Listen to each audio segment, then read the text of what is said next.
Hey folks, Cozzy here, and welcome back to our Jekk's Bounty on a Budget series. We are now up to mission number 11. We're well and truly into the home stretch. Indeed, there's only 2 more to go for this particular chapter. And this one was the one that gave me the most delight when I saw it on my first run through. Copperhall Traitors. It pays homage to an old archetype of Magic EDH, where just like with their card Door in the Siege Tower, the mission rule here is when a unit is played, change its strength to match its health. In other words, the larger a butt a creature has, the more useful it is for this particular campaign mission. And for me, there are only 2 colours that wanted to play around with this particular rule. We had Combrei and Elysian, both of them working around a couple of time cards that work perfectly.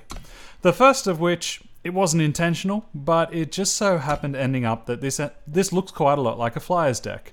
I was basically going through trying to find all of the units that had a higher health than their power and would make them very effectively costed. And I realized that whenever you had a unit with flying, it's already effectively costed to begin with. Now granted, Borderlands Waykeeper you need to pay to upgrade it to have flying, but you get the idea. A 2-cost 3/3 is an amazingly good deal, especially when it has upside. Talir's Favoured becomes great. 2-cost 2/2, draw a time card. Whispering Wind is the only rare, I believe, other than a singleton Crystallize in this whole deck. 2-cost 2/2 with flying, so we got a bear with the upside of flying that also allows me to deal with Flood, because I can discard a card and draw a higher cost card from my deck is phenomenal. And then this is the reason why I'm in time for both. A 3-cost 6/6 flying with Ambush.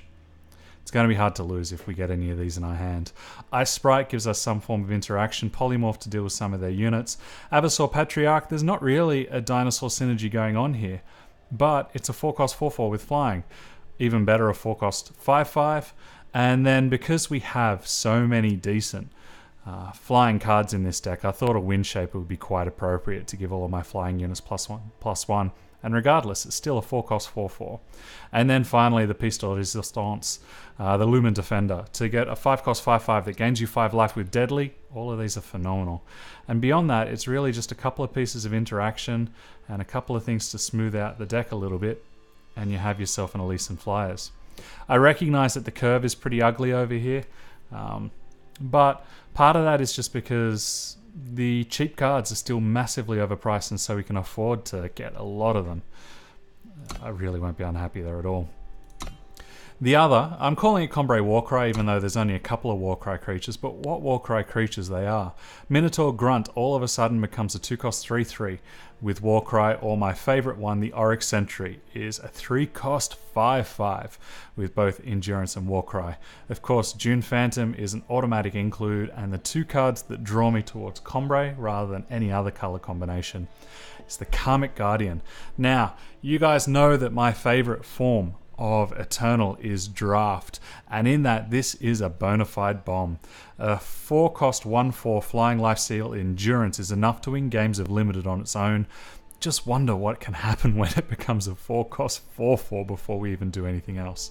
Likewise, the 4th Tree Elder breaks open games in Limited. Here it should be a 4-cost 6/6 with flying and endurance. Very, very happy to add it to the squad. And whilst I didn't have it before because I didn't have enough 4 drops or higher to make it worthwhile, here I think an Ageless Mentor is definitely worth the include. We have a couple of Inspires and a couple of Finest Hours. Instead of removal, we're basically going to go bigger with this deck. And both of them I think will do a very good job up against my opponent, who's predominantly playing a tribal Minotaur deck and struggles against Flyers with both of them. I really think the only way that we're going to have issues is if we have to have issues with our power base. Beyond that, it's a chance to see a couple of the commons and uncommons that really don't get a lot of love all of a sudden coming into their own.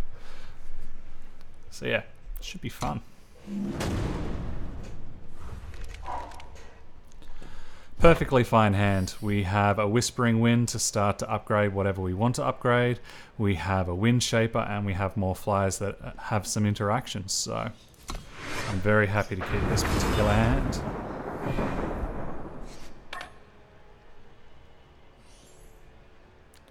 Okay, so we want to play our banner first, because that way we can guarantee ourselves perfect power and none of it will come in exhausted.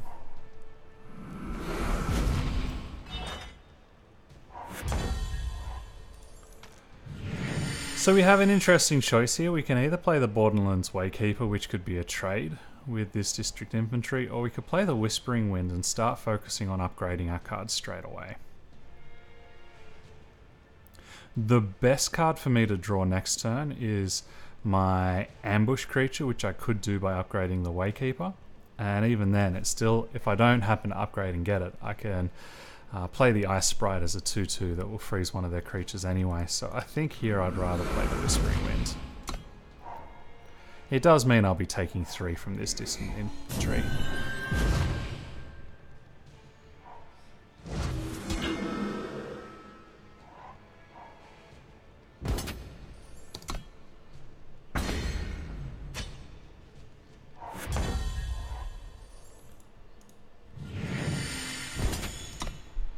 After my 4th power, I'll start to try and upgrade power units, but until then.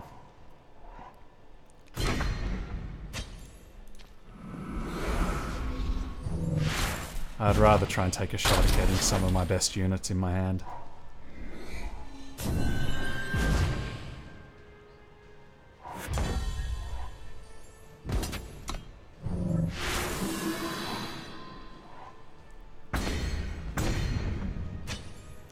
I was a little bit lazy there. I should have cast the Windshaper first. So that's 2 damage that I've missed out on. They should have been on 19. That was just me too busily thinking about upgrading and seeing what I could get next that I'd rather do, but the reality is there was nothing in my hand that I'd rather play over that Windshaper. So I have a choice. I can either use what? The Ice Sprite will just pop the Aegis, so it won't actually achieve that goal for me. I don't think I actually want to trade this Windshaper. I'm getting enough damage out of these guys. And perhaps what I want to do is upgrade this Seek Power and see if I can get something more useful.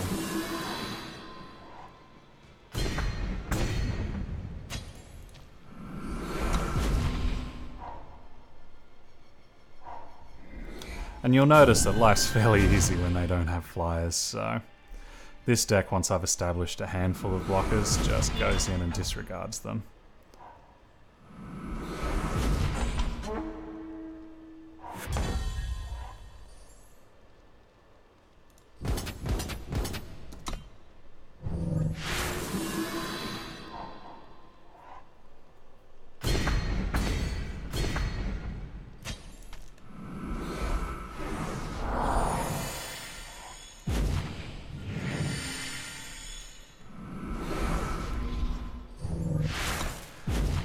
The one softness, if you could call it this, with this particular deck is being in Combrei, my opponent has a lot of endurance units. I have no issues with taking the damage here considering I have lethal on the return swing. And so it does soften my ability to stun enemy units a little bit, but hey, that's what we were looking for the whole time. It's not the biggest problem in the world.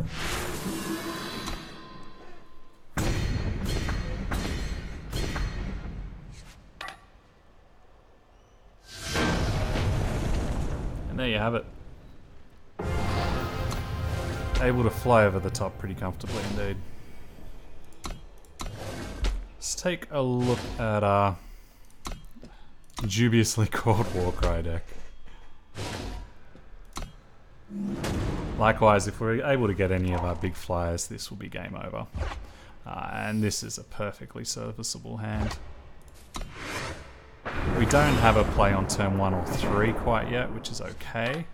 And we're not going to be able, like, these are a bit clogged here, but the minute we draw that power to get a 5/5 flyer, there will be nothing that they can do in response. As far as sequencing our power, I'm going to be playing the Diplomatic Seals on consecutive turns here to get my time up as much as possible. So that way I can guarantee I'll have 2 time as well as 2 justice.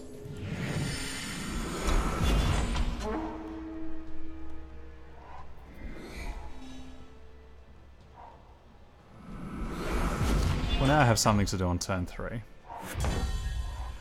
There could be an argument made for actually running 4 Vanquishers. I normally only like to run 3 because they can get you in trouble.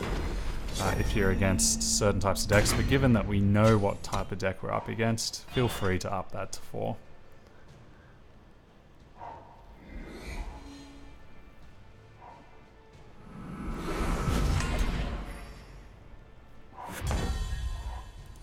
And I think this is the turn where we shut the door on the game.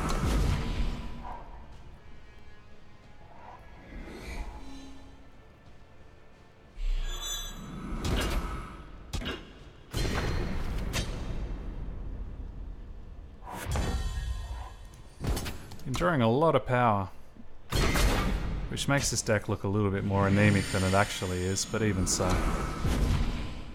We still got them on a 2-turn clock here.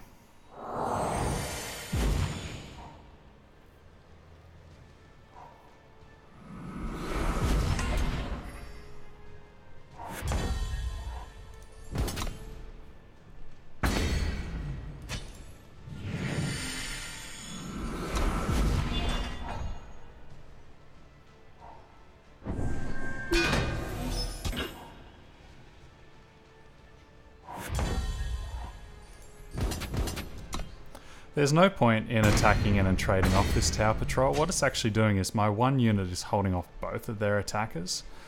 And so